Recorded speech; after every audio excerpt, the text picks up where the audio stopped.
கிறிஸ்துக்கள் அன்பான தேவனுடைய பிள்ளைகளே, ஆண்டவரும் உலக ரட்சகருமான இயேசு கிறிஸ்து இணையற்ற நாமத்தினாலே உங்கள் எல்லாரையும் வாழ்த்தி ஆசீர்வதிக்கிறேன். இந்த ஜூலை மாதம் 18ஆம் தேதி மங்கள வார்த்தை நிகழ்ச்சி மூலமாக உங்கள் ஒவ்வொருவரையும் நேரடியாக சந்திப்பது எனக்கு கிடைத்த பாக்கியமாக நான் கருதுகிறேன். கர்த்தர் உங்களை ஆசீர்வதிப்பாராக. இன்றைக்கு ஆண்டவர் வைத்திருக்கிற விசேஷித்த மங்கள வார்த்தை 1 சாமுவேலின் புஸ்தகம் 26ஆம் அதிகாரம் 25வது வசனம் இப்படியாய் சொல்லுகிறது: நீ ஆசீர்வதிக்கப்பட்டவன், நீ பெரிய காரியங்களை செய்வாய். அன்றைக்கு சவுல் தாவீதை பார்த்து இந்த வார்த்தைகளை சொன்னான். தாவீதே, நீ ஆசீர்வதிக்கப்பட்டவன், நீ சாதாரண ஆளல்ல, ஆண்டவருடைய ஆசீர்வாதத்தை அளவில்லாமல் பெற்றவன், நீ பெரிய காரியங்களை செய்வாய். அதே ஆண்டவர் இன்னைக்கு உங்களை பார்த்து சொல்கிறாரு, மகனே மகளே, நீ ஆசீர்வதிக்கப்பட்டவள், நீ பெரிய காரியங்களை செய்வாய். அன்றைக்கு தாவீது பெரிய கோலியாத்திடமிருந்து இஸ்ரவேல் ஜனங்களுக்கு இருந்த நிந்தையை மாற்றும்படிக்கு தாவீது மூலமாக கர்த்தர் பெரிய காரியங்களை செய்தார். தாவீது சொன்னால் அந்த கோலியாத்தை பார்த்து, நீ ஈட்டியோடும் பட்டயத்தோடும் என்னிடத்தில் வருகிறாய், ஆனால் நானோ நீ நிந்தித்த இஸ்ரவேலின் சேனைகளின் இராணுவங்களின் தேவனாகிய கர்த்தருடைய நாமத்திலே உன்னிடத்திலே வருகிறேன். இன்றைக்கு கர்த்தர் உன்னை என் கையில் ஒப்பு கொடுப்பார்.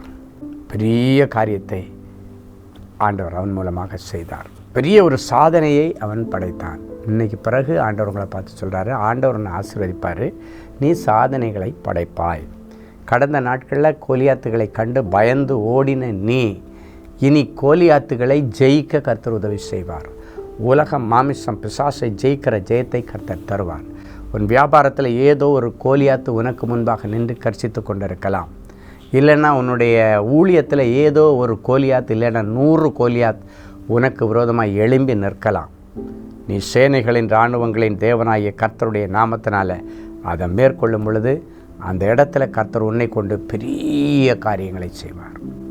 எனவே தான் சவுல் சொன்னான், நீ ஆசீர்வதிக்கப்பட்டவன்பா, நீ பெரிய காரியங்களை செய்வாய். இன்றைக்கி என் பிள்ளைகளுடைய சாபங்கள் நீங்கி இவர்களை ஆசீர்வதியும். என்னென்ன ஆசீர்வாதங்கள் குடும்பத்தில் நடக்கிற, நிறைவேறலை, பெண்டிங்கில் இருக்குதோ அது எல்லாவற்றையும் இந்த நாட்களிலே ஆண்டவரின் பிள்ளைகளுக்கு நிறைவேற்றி கொடுத்து இவர்கள் கர்த்தரால் ஆசீர்வதிக்கப்பட்ட சந்ததின்னு சொல்லக்கூடிய விதத்தில் கர்த்தர் நல்ல சந்ததியையும் தாரும், நல்ல பிள்ளை செல்வங்களையும் தாரும், நல்ல வாழ்க்கை துணையையும் என் பிள்ளைகளுக்கு தாரும், நல்ல சொந்த வீடு வாசலை என் பிள்ளைகளுக்கு கட்டி கொடுங்கப்பா, நல்ல அபிஷேகத்தை என் பிள்ளைகளுக்கு கொடுத்து இது கர்த்தரால் ஆசீர்வதிக்கப்பட்ட சந்ததின்னு உங்களை பற்றி அநேக சாட்சி சொல்ல கர்த்தருடைய கரம் இன்றைக்கு உங்களுக்கு வைராக்கியமாக இறங்கி வருகிறது. இனி கர்த்தர் உங்களை கொண்டு பெரிய காரியங்களை செய்வார். சின்ன சின்ன காரியங்களை நினச்சி கவலைப்பட்டுட்டு இருக்காதீங்க. பெரிய காரியங்கள், பெரிய அற்புதங்கள், பெரிய நல்ல விஷயங்கள், நல்ல விசேஷங்கள் குடும்பத்தில் நடக்கப் போகுது. ஜெபிக்கலாமா? அன்பான ஆண்டவரே, உமக்கு நன்றி. மனம் நொந்திருந்த என் பிள்ளைகளை பார்த்து, நீ ஆசீர்வதிக்கப்பட்டவன், பெரிய காரியங்களை செய்வாய் என்று நேருக்கு நேர் ஆண்டவர் என் பிள்ளைகளை பிளஸ் பண்ணினீங்க. உமக்கு நன்றி. இந்த வார்த்தையின்படி அப்படியே இவர்களுக்கு நிறைவேறும்படி, பலிக்கும்படி இவர்களை மனதார ஆசீர்வதித்து ஜெபிக்கிறேன். கர்த்தர் இவர்களுக்கு பெரிய காரியத்தை செய்திருக்கிறார்.